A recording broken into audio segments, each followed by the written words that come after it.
fundraising when you came in. You're Yeah. you're an expert on it. Peter was giving us a lowdown on a lot of his views. He's raised a lot of money. What I love about what Jason's done now is he now has an audience big enough to raising money. He's gotten easier. It's the lots of people looking at a deal in a short amount of time, right? Gets the yes faster. Yeah, there's. Are you talking about venture or for startups? Well, we were Large talking thing. about raising money for startups because Okay. I'll tell you what the audience is here. So we got about a How many third- people are a founder of a company? Raise your hand. How many people are a venture capitalist or angel? Raise your hand. Okay, if you keep them up nice and high. If you're a startup, ready? Look at them. Okay, good. So it's about a third, a third, a third. So we have about a third mentors and ecosystem leaders, Okay. about a third investors, and about a third sort of entrepreneurs, Got it. somewhat early in the journey. It's right now it's 2009 to 2014 valuations. Founders, and I'm not. I tweeted this, and somebody was like, "You're just trying to get people to accept lower valuations," and I'm like, "No, I'm telling you the valuations people are asking for, not that we're offering." Yeah. You know, as a seed investor, people come to us, and I don't tell them, "Here's an offer." I say, "What are you raising, and what terms?" And they say, you know, in a hot market, they're like, "I don't know. What are we raising, You know, and how much are you willing to pay?"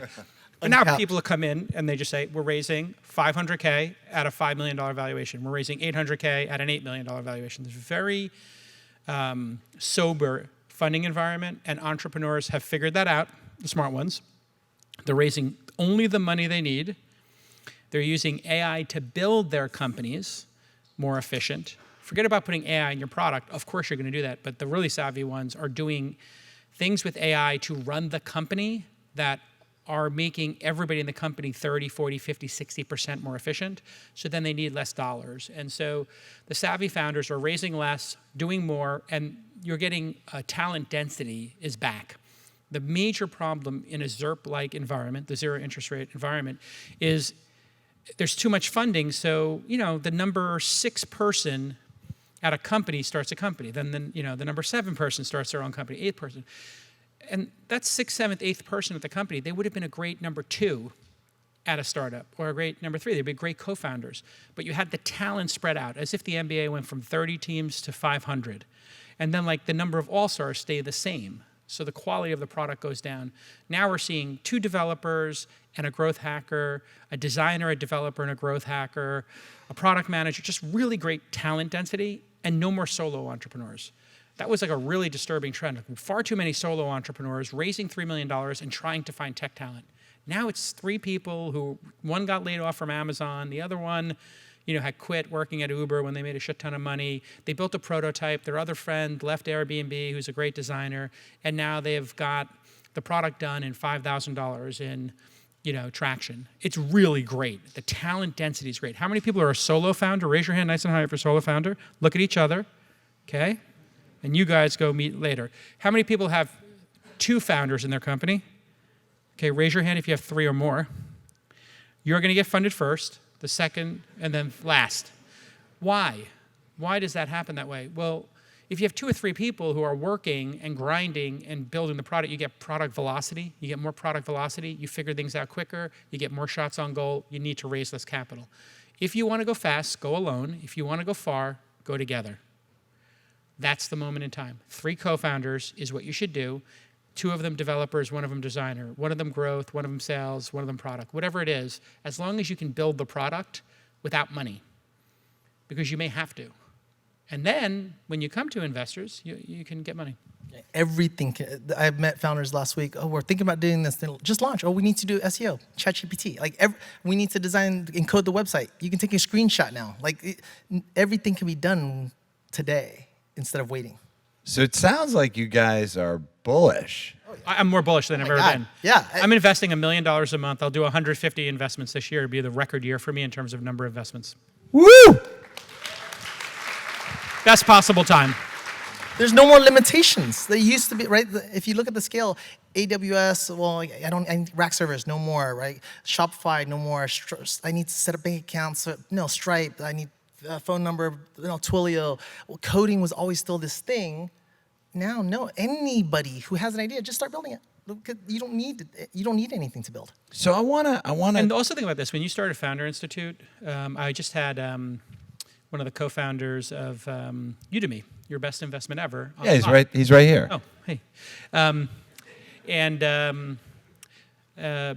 They have just built such you think about how much work it took them to build that business, how long it's taken to build Maven, and then another founder we invested in said he set up his startup in one day. He's like, I went to Stripe, Atlas, Mercury Bank. I'm just shouting at all these people. Use the promo code TWIST or startups. I don't know if they're advertisers or not.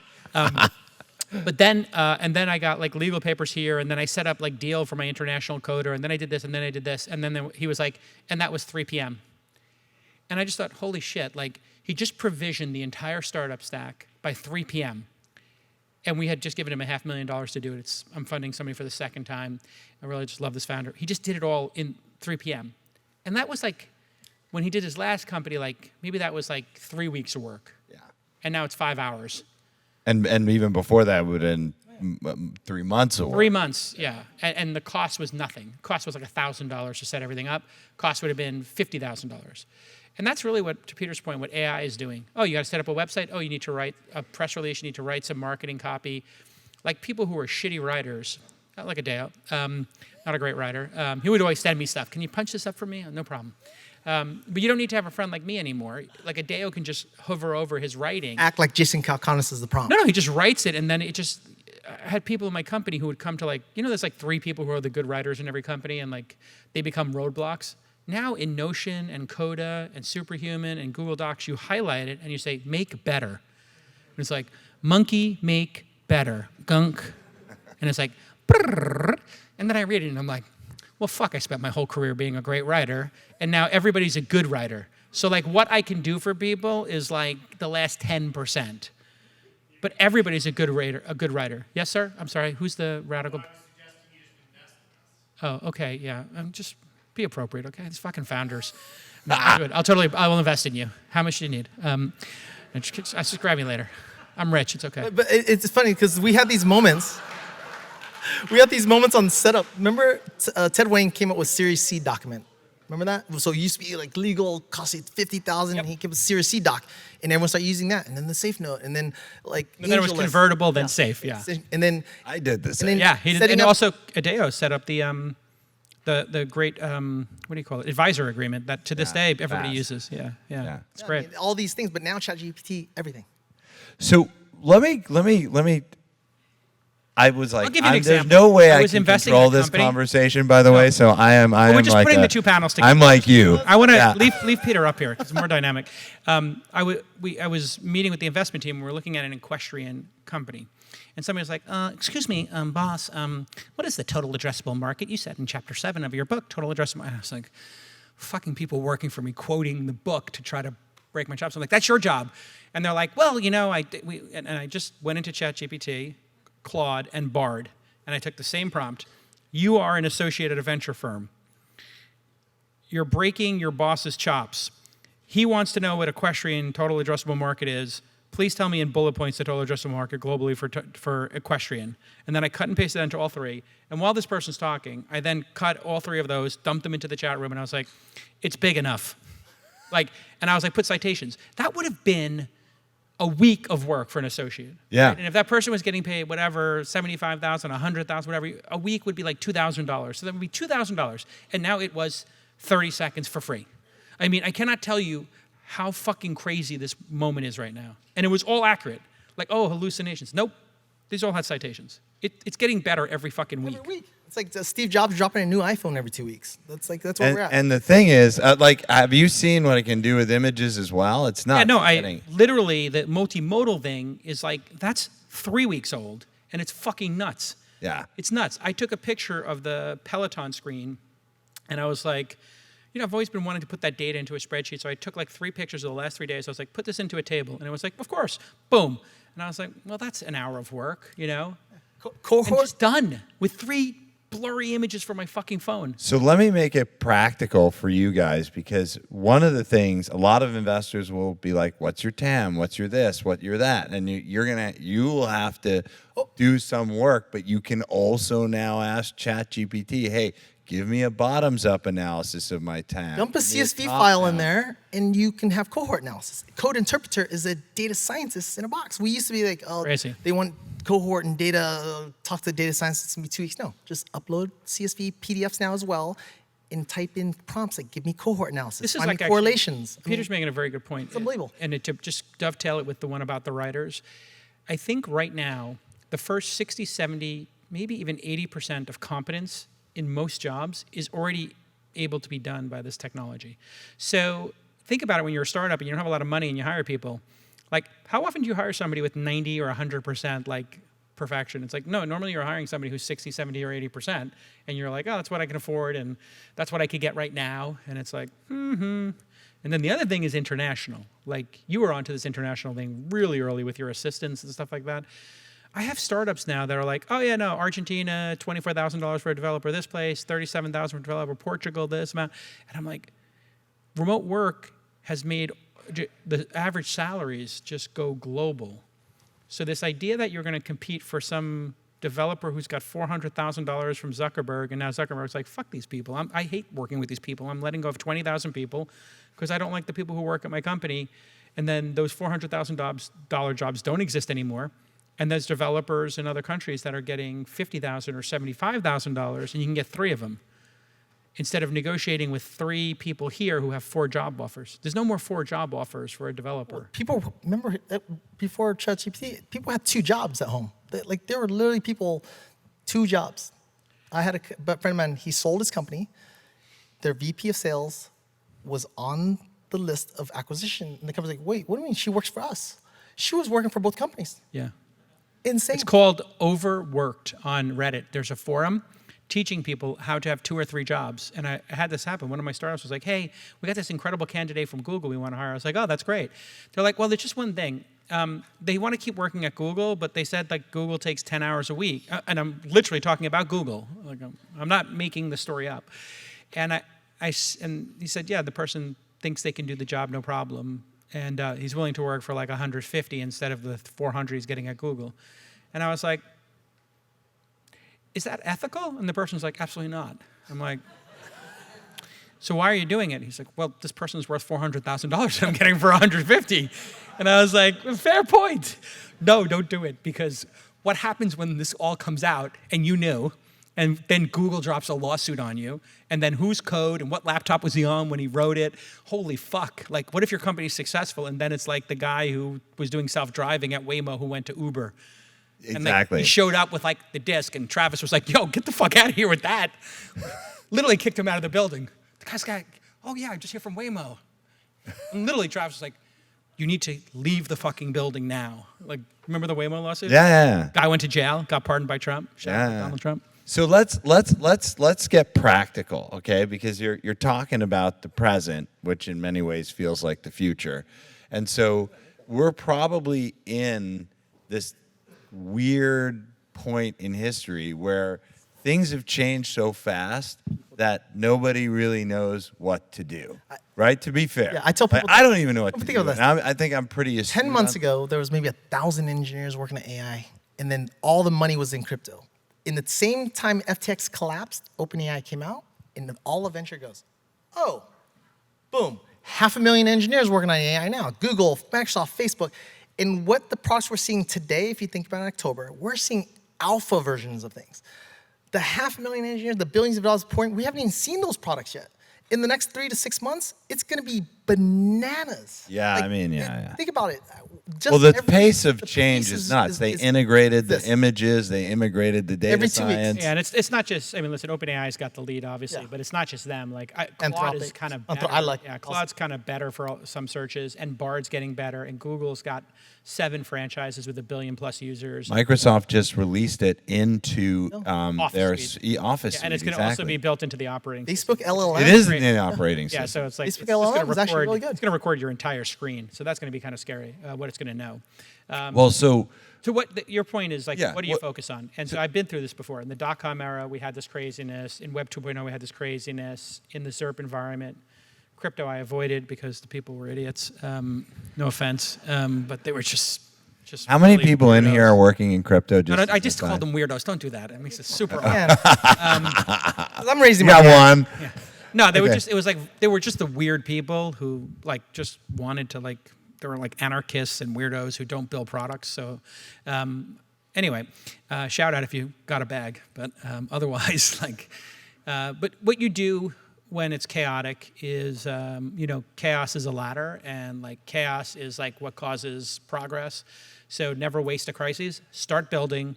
Study a customer, find a problem, and just put your fucking head down and ignore the news, turn off social media, turn off everything, don't go onto Reddit or Hacker News, just talk to the same 10 customers, and then every day make the product a little better for those 10 lighthouse, awesome customers. Products, there's really 3 things that startups do, and everything else is minor and generally speaking, unimportant. You build a team that builds a product that delights customers. And then you listen to those customers and you go back and you build a better team, or you get that team to function better, add people to it, remove people from it, but you work on that team and you work on that product and you delight those users more. What founders do is they get distracted because there's conferences to go to, and then there's our mission statement, and then there's, raising money, and then there's the cap table, and then there's, employment contract, just any possible thing that they can get themselves distracted with, they will. There's the news, what's happening in the news, the stock market, the war in this region, the other war in that region, the president. What great founders do is they block everything out. That's what you need to do. Block everything out and focus on 3 things. What are the 3 things? Team, product, customers. Let's say it again. Team, product, customers. Okay. What, did you focus on those 3 things today? No. Now you're going to go back to your office tomorrow and you're going to focus on those 3 things. And that's my job, being an old curmudgeoned, 52 years old now. I'm going to founders and saying, hey, how's the team going? They're like, team's great. I'm like, okay, did you add anybody? Did you cut anybody? Nope. Okay. How's the product going? When did the next release come out? And when's the big reveal? What date are you working towards to have that new product on Product Hunt? They're like, oh no, we don't have a new date. Okay, pick a fucking date and then work towards it and release a product on that date. That's what fucking Steve Jobs did. That's what Bill Gates did. That's what Elon does. If it's good enough for them, it's good enough for you. So pick a fucking date and launch a fucking product. And then what's that going to result, right? The results is 6 months ago, we did this in this amount of time. 3 months ago, it's now customers are doing this, and now this. It's the velocity, right? It all ties together. Do these things, you increase velocity of your business. And I guess you're going to give us a customer point as well? Well, the first step in getting to your customers is you have to have that product, and then you have to not be afraid of talking to them. And what I find is founders are really scared to talk to customers. And it's really simple. You email them and you say, hey, I see your let's just assume you have like some beta users. You email them and say, hey, I noticed that you're in the top 10% of our user base in terms of engagement. My name is Adeo. This is my company. My co-founders, Peter and Jason, are CC'd. We're wondering if we could do a quick Zoom call with you, ask you 5 questions, and we'll give you a $25 Amazon card or a Starbucks card or whatever you like. We'd be really helpful for our startup. And 9 out of 10 people would be like, okay, I want to help you. You can keep the $25 card. And then you talk to them and you listen, and you have like a very small mouth and very big ears. And you say, oh, how do you solve this problem? And then they talk, oh, I use Excel, then I cut and paste it over here to Notion, and then I do this. And you're like, oh, okay. And what would you do if our product didn't exist? Like, how would you do it then? And they're like, you're canceling your product? And then all of a sudden, like, oh, now I know I have product market fit. That's the pitch. The world used to be like this. They used to do things this way. But because of AI and software, we built this thing, and now they all do it this way. It's all the same. So I want to go back, though, to the question that I was asking. So I agree with you. Tune everything out. Focus on product or team, product, customers, okay? But we just had like a big bomb drop with AI and everything else that can change everything you just talked about, right?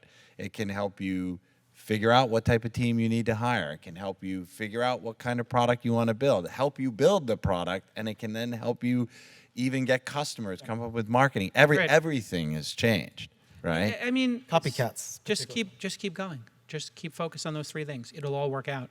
The problem is, like, the big bomb goes off and you're like, okay, I'm going to stop trying to solve this problem, or what do I do now? And you get paralyzed. There's a lot of ways to get paralyzed. Fear is the mind killer. Like, fear stops a lot of people.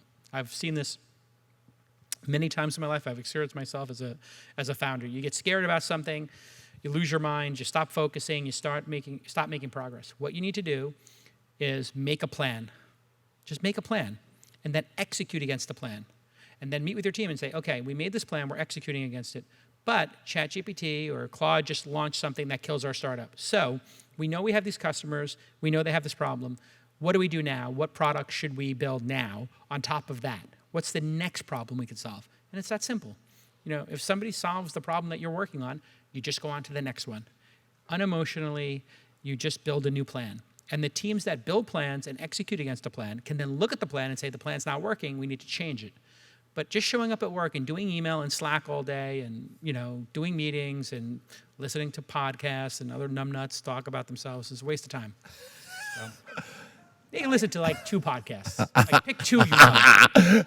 Well, he said Let me guess which one might be one of the 2. He said the thing, right? If you were listening to the customers, you would know what to do next, right? Yeah, Customers will tell you. Customers will tell you. What else? Customers are not thinking about all this chaos that we're like in the front row seats. Like, I was just at the Skift conference, and I was a room full of like people who were in like deeply in travel tech, and I was like, how many people use ChatGPT? And like a third of them raised their hand like they had used it. I said, how many people have used it in the last week? And it was like 10%. And I was like, okay, they're not even using this. And I was like, anybody use the Google Flights, Google Bard integration? And like nobody raised their hand. I'm like, guys, it's been out for fucking 2 weeks. You're in the travel industry. And they're like, all of them are like, holy fuck, and getting their phones out and Googling it. And they don't even know how to turn Bard on for their domain. They have to log into Gmail. That's only available if you turn on Labs. Like, people are not as tuned in as we are to all of this. Like, the customers go slower. Now I'm curious, how many people here have used ChatGPT? 100%. No, that's even if they stupid question. Yeah, how many people use ChatGPT today? Raise your hand. That's the answer. That's half. On my home screen. How many people use Google today? Great. Same amount. It's crazy. That is a crazy stat. All right, let me bring us back to fundraising when you came Sure. in, which is one thing I really want to talk to you about, because you kind of are a master, and you're a master on both sides, right? Because your book is great on teaching You have a book? investors. Well, tell us about the book. Angel. Will you tell us about the book? It's in 12 languages. It came out like years ago. Don't worry about it. Anyway, Adeo was giving me a compliment. Continue. I'm saying something about a master. So I like the way this is headed. it's you really thought through how to be a good investor, and you've lived by those principles, and I think they're great, right? And so there are a lot of investors here, but on the other side, you've dealt with a lot of entrepreneurs going into investors. So how, you can pick whichever side you want to go at it from, but I'd love to hear your views on investing in 2023. What's the right thing? And Sure. I'm working on the next book right now. I have 2 ideas for books. I've been working on them both simultaneously, and whichever one captures my attention, I'm going to go with. But what I would say is there are a series of things that make a startup worth investing in the early stage. There are signals you can look for. I've identified 13 of them right now, and that's what I've trained my team to do. Now, I'm also an LP in 24 venture firms, 4 of my own and then 20 other ones, and I had 1 manager a year. And so when I am evaluating a venture capitalist, I look for 3 things, the 3 Ds: deal flow, decision making, and doubling down. Now, there's another one, which is competing for deals. I'm in a lucky position. I don't have to do that. I'm at the early stage when there's usually 4 or 5 people in every round. And also, I'm Jason Calacanis, which means like pretty good guy to have on your cap table. I'll take him. He'll have me on the podcast, and he'll tweet about me to 1 million people. So I have a slight advantage that people will make room for me on a table. Deal flow is destiny. So if you're an investor, if you meet with 5 companies a week and my team meets with 60, we do 60 introductory meetings to startups a week, 3,000 a year. That's a lot. We are going to pick from 3,000, and you're meeting 5, you're going to pick from 250. We're picking from more than 10 times as many startups as you, which means we're going to pick much better startups. That's deal flow. Then there's decision making. And then what do you look for in a startup? And then I have 25 things that we consider red flags or pink flags that would be a reason to not invest in an early Could you stage. tell us some? Yeah. Well, why don't you want to finish all three first? Well, yeah, and then there's doubling down. And early in my career, I made these incredibly legendary investments, but I didn't have a doubling down strategy. But it was obvious to everybody Robinhood was a winner, Calm was a winner, Uber was a winner. It didn't take a genius to figure that out. You just looked at the metrics, and I had the metrics. But I didn't have a board seat. I didn't have pro rata. I didn't have the bankroll. So starting with my third fund and with the syndicate, and now in this fourth fund that I'm raising, I'm reserving 50% of the fund to follow on the top 30 names of the 400 names in the fund. So doubling down is critically important because when you do have a winner, pushing more money into it, those later rounds can be the best rounds. That's why so many people got into like late stage investing is because Peter Thiel figured this out with Facebook. Like the last round, which he didn't participate in, was like a double in 9 months. But he didn't participate in that, and that made him crazy. He was always upset about it. Never enough for that guy, obviously. And so that's what I look for when I do managers. Now, when I'm looking at companies, I like builder founders. I like product velocity. I like world-class design. These are things that all have to do with the product, right? This eventually means great product. And then we love serial teams, a team that has worked together before, critically important. A team that's raised venture capital before or had an exit, that's really appealing because they've been there, right? So these are just some of the factors I'm looking for in that early team. Now, what are red flags? Oh, okay, there's a lot. It's an accounting nightmare. They're in a vertical that's challenged. It's a slow sales cycle in that vertical, like healthcare or music. Those are really hard, or education. Doesn't mean we're not going to, but that's a red flag. They've given away too much equity. There's like 4 founders. They gave each person 25% day one. They didn't invest. The cap table is broken, or the accountant's broken, or they have legal issues. So we go through those 25 and we identify how many the company has. When we have 3 of the 13 chiclets of the tiles, we go on to a second meeting. When they have 4 or 5, we're probably going to invest. And then on the converse, if there's 4, 5, 6, 7 of these red or pink flags, we'll look at it and say, can we resolve them? So like a red flag might come up like a legal issue. Oh, this person is suing us for overtime. Okay, who gives a shit? It's $1,000, right? No problem. Oh, we're being sued because somebody brought their zip drive from the last thing with the patents on it. Okay, that's a company killer. We don't need to catch that knife, right? And so I put people through that. And I have 19 people on the team now. We're doing very high scale investing. 19 full-time people, yeah. And so we are processing a large number of companies. We're transcribing, and we have all the talks we do with them. And we're using AI to now analyze that. And I've been doing this for 18 months, and nobody knows about it until this very moment. And what that's doing is I was like, marketplace is market. Use like Firefly for that? We use a tech stack that's very interesting, but I don't want to give anybody any ideas. So I was like, guys, marketplaces. I've made a shit ton of money on marketplaces. How many marketplaces in the database? There are like 407. I'm like, how many do we invest in? They're like 4. I'm like, okay, give me the other 403. Now I want you to go find out which one of those are growing. They're like, how are we going to know what they're growing? I'm like, I have 3 ideas. Go get this piece of data, get this piece of data, get this piece of data. Then tell me out of those 400, how many have all 3 of those checked? And I'm in the process of doing this right now. Like 3 different signals that would signal to me that they're doing well. And then start with those. And I'm automating that. So now you start to be like, okay, we can get to companies faster than other folks. And really it's about speed. We want to get to startups, and our goal is to be the first institutional investor and the first one to 10%. That's all we do as a firm. We want to be the first institutional investor and then the first institutional investor to 10% in the winners, in the breakouts. And we're doing that That's now. through your follow-on to get to 10%. With the follow-on, yeah. I mean, like if they come to the accelerator, they get 6%. If they go to Founder University, we might get 2.5%. If we direct invest, we make it 5%. So we're going to have to make a second investment in order to kind of break that 10%, or maybe 2. When you want to invest in somebody, how fast do you get back to people? So the good news is right now, we generally do 2 or 3 meetings and then get them an answer if it's a qualified lead. There's constant contact, basically. Yeah, and I think we try to do the meetings. We try to get on the phone with people who apply for funding within 48 hours. We definitely get a response to them in 48 hours, and then it's up to them to pick a meeting. So we give them 1 Calendly link for the entire team, and then they see like, oh, there's 3 slots this afternoon, there's 10 slots the next day, there's 10 slots the next day. So it's really up to them how quickly. Meeting goes well, then know it. Then they go to the next meeting, and that meeting is supposed to take place in under 5 days. That second person is supposed to watch the video and read the notes from the first one, and then boom, they can do the second one. And then it gets to me. Yeah, in the moment, you don't go 3 weeks before talking. No. I mean, usually it's the founders who are, need a couple days to get ready for a meeting, right? They want 2 or 3 days to get ready. So we try to be fast. With the accelerator and Founder University, it's instant. We can make a decision after 2 meetings. Yeah.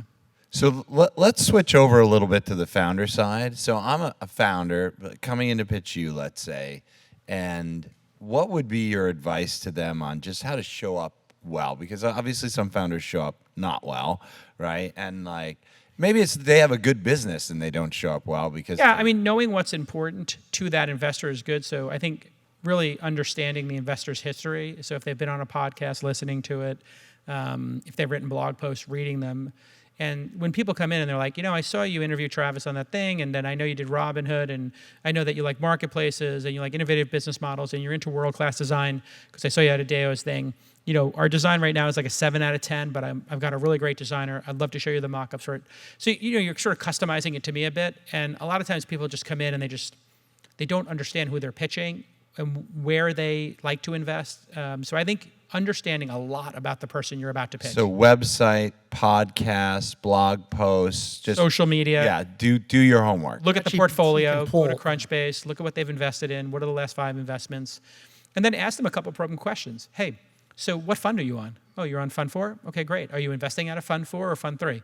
Oh, you're investing out of Fund 4? Great. How big's the fund? Right when you walked up, we were just talking about that. So you want to Check qualify you them. invest. Yeah.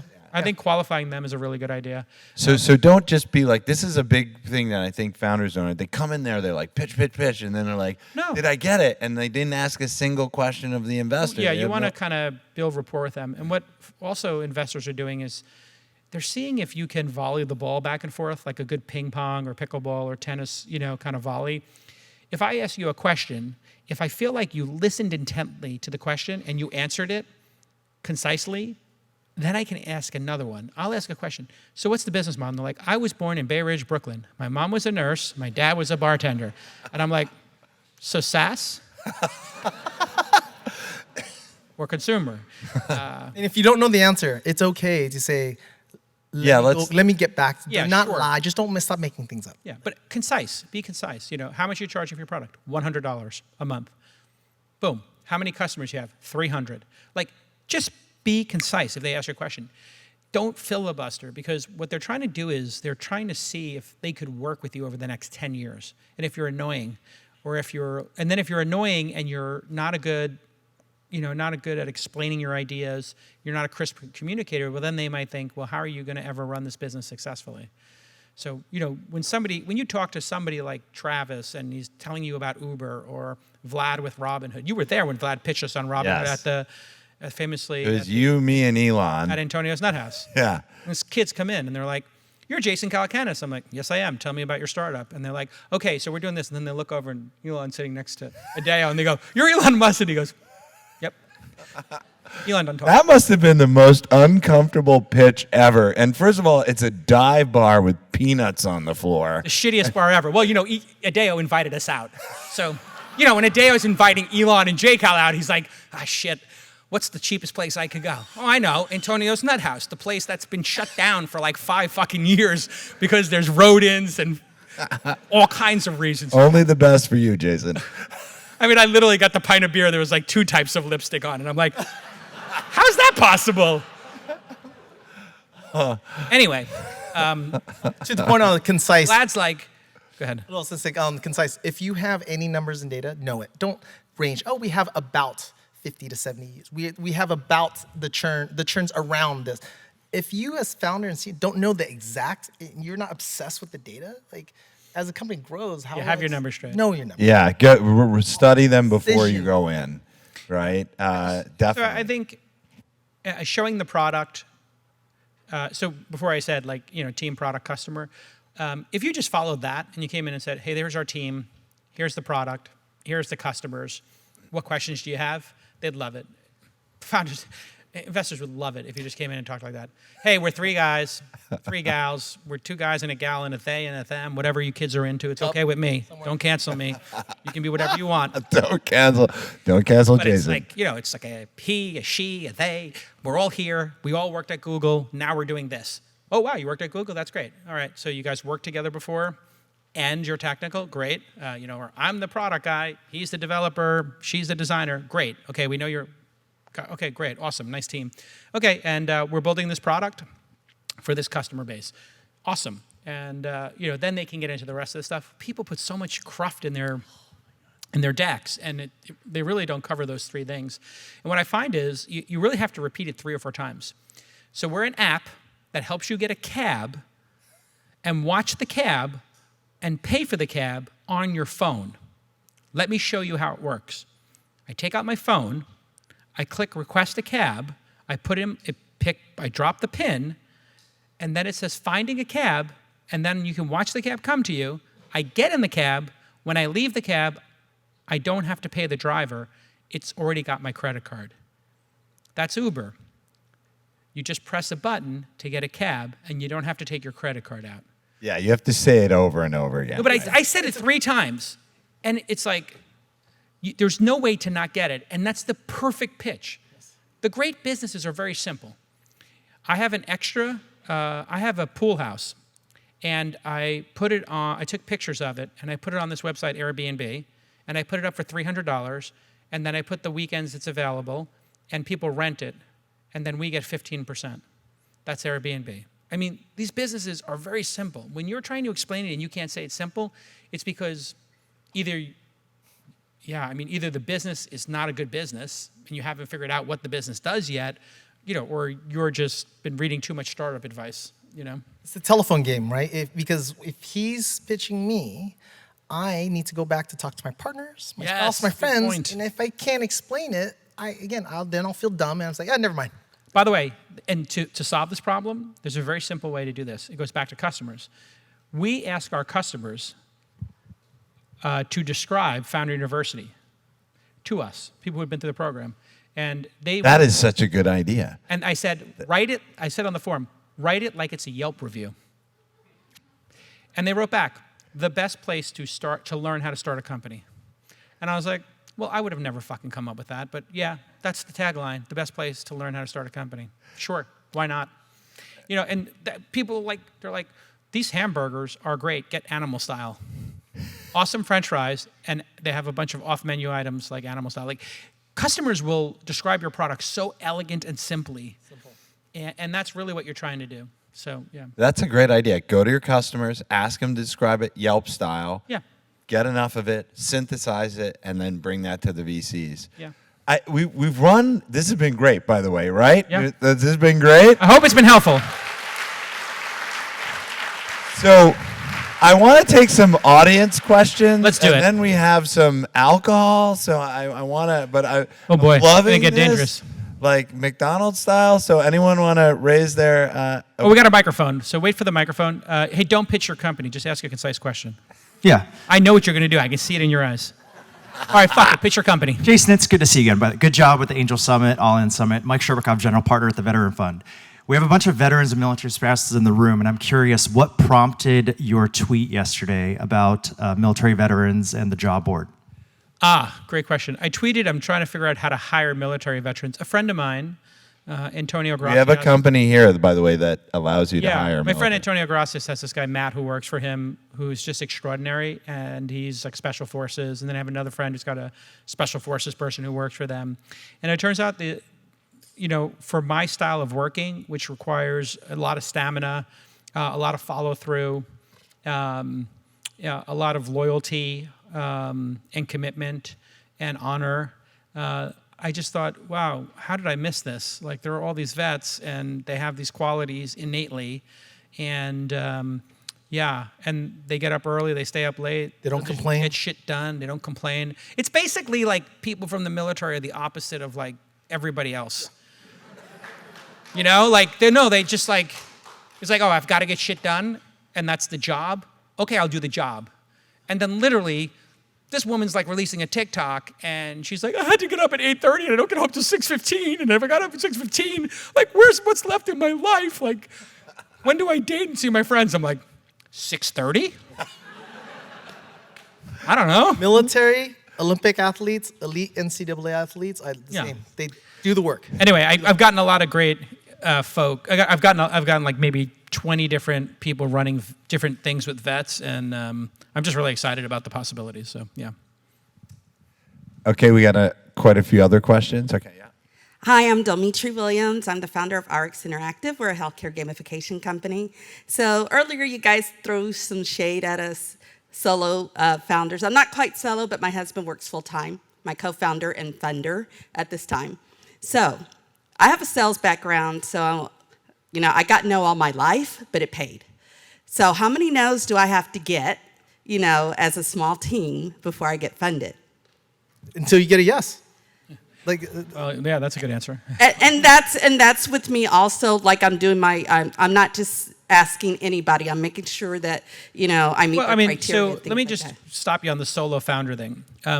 We're not trying to give you a hard time about it. We're trying to help you. So let me ask you this question: as a solo founder, you own 90% of your business right now. Like you have, yeah. So you. Okay, so you own 80%. Now imagine there were a person on your left, a person on your right, and the person on the left was the hardest job you're trying to fill right now, let's say a developer, and the person on the right was the second hardest person that you're trying to hire right now. Let's say that's a designer UX person. Or a growth hacker. Or a growth hacker. Let's say it was 3 of them, and they each had 10%, which 10% is the threshold for a founder, a co-founder, in my book, 10% ownership. And so you got those 3, and you own 50%, but you have those 3 as committed as you are. Do you think you would get funded? Okay, so we're done. Hold on. I just want to point out to you that we're done. We're done. That's your job. Your job is to go find those 3 people and give them a big chunk of equity and say, come on this journey with me. And if you can't convince them, then you're not inspiring enough, or the idea is not good enough, or you haven't tried hard enough. I'm giving you the tough love, the straight, I know you want it, straight.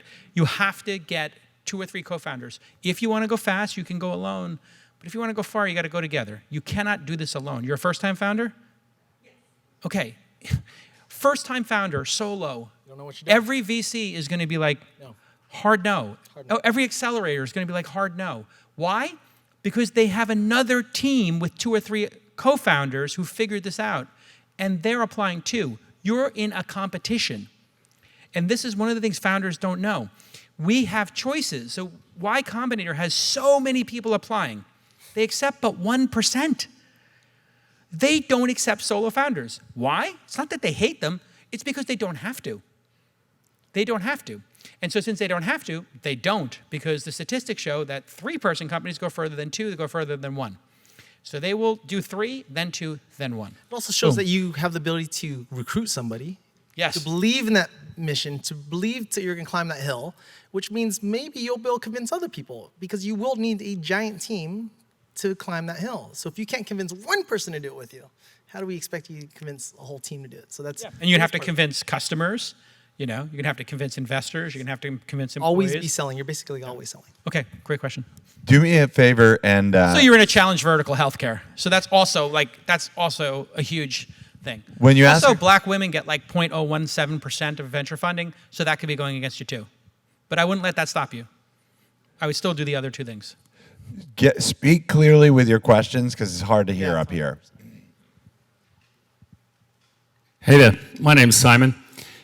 Coincidentally, I set up a group on LinkedIn called Olympians in Business, and thinking about doing a venture thing, an incubator for Olympians who want to start companies. But that's not why I'm... Killer idea. Thanks. I'm kind of nervous talking to J-Cal. I feel like I listen to him 4 times a week, and I only listen to 2 podcasts, and they're the ones that he wants Known him us for all 15 to... years. He's So anyway, pleasure. Hey everybody, welcome to the show. Yes, right. That was just in your head. Exactly. So I have a question on Series A funding right now. So it is a tough time. If you're lucky enough to be in AI and it's a frothy space still, a lot of people, even today, have been saying you should raise only what you can get by on. But What you need, right? what you need, because you don't think you can stand up a big enough valuation, maybe that's the reason. But what if you can raise more? Would you, take as little as possible that you think you can get to the next round on because you think you're going to have a lower valuation? Or do you get everything you can and you don't worry about the dilution because You you're have going to no need the idea what's runway? going to happen. You have Exactly. Yeah. Every plan falls apart. So having money, surviving is the most important thing. Now, don't raise a ton of money and just burn it. But yes, as much as you can. Yeah, but with that said, if you do something stupid, right, you're going to get fucked, which is like most of the companies right now. So make crazy. You want to make a plan. Yes. And then if it can last 18, when I ask people this 18 question, how months. much runway you should have, I'll get one of three answers, 18, 24, or 12. And so I'll go with 18, this is the amount of runway you should have. But if I told you, like, this is a great investor, you're leaving Spain, and you're going to the new world, and you don't know how far it is, and one investor's like, hey, you get 1,000 lemons, and the other one's like, I'll give you 1,000 lemons and 1,000 oranges, and the other one's like, I'll give you that, and like, I don't know, 20 chickens that make eggs, you'd be like, I'll take the third deal because fuck, I don't know how long I'm gonna be out there in the open ocean, and I don't wanna get scurvy and have a mutiny. So, look at it like that. Would you like to have more provisions or less provisions? Like, it gets fucking crazy out there when you run out of provisions. People start shanking each other. Yes, sir. And it's, remember, startups are binary.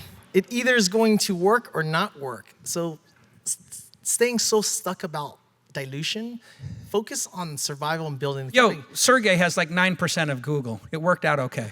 And by the way, startups take 7 to 10 years. If you're phenomenal, you will get re-upped for your investing, right? Like at year 3, you're killing it, guess what? You get more equity. So focus on building a great company. Elon got re-upped, Everybody gets re-upped. Famously. you know? So you get re-upped. All right, let's do 2 more questions. Do we, or are we? We're getting kicked out. Make it quick, Well, I think fast. we're getting less bar time. This has got to be the last Hey, man. question, guys. Oracle. All right, last question. Larry Ellis. Last question. Hi. Hi, I'm Tim. That's Sam. We're like students from Germany. We're building an intelligent job platform for people above the age of 60. And my question is, we're a team of 3 people. How can we convince VCs and also angels to invest in us, freshly out of university, instead of like an experienced team? Okay, it's a couple of Germans. They just quit school. 3 Germans. 3 Germans quit school and walk into a bar. There's a rabbi and a priest. The Germans say to the rabbi, I'm just joking. Okay, so here's what happens. The Germans walk, no, they have some sort of a startup and they want to get funding. Just build the damn product and get some customers and then bring the customer data to seed and angel investors and get a couple of angel investors to give you 25, 50K or go to an accelerator. You're not going to get VC. There's a really beautiful system that's been laid out in Silicon Valley, which is a milestone-based funding environment. So your first job is to get a $25,000 seed check from your parents. One of the 3 of you's got a rich German parent who drives a Mercedes. 100%. And so you just, whichever one's parents drives like the most expensive Mercedes, go get 25K from them. Okay, check. That's your first one. They know which one it is too. The G-Wagon one, right. Your parents are pushing the 300. So then you go get an angel, a proper angel, after you have that product done, and they're gonna put 50 or 100K in. Now you got 75 to 125K. Then you're gonna try to get into, or at the same time, you're gonna try to get into an accelerator and get that 50 to 125K check. Then you're gonna go meet seed funds, and you're gonna try to get a 250K check. You ever wanna go kick the door down at Sequoia? No, it's not gonna happen. Thank you. Just start building. All right, guys, this was much more amazing than I could have imagined. Big round of applause. Thank you. Peter Pham loves to take selfies.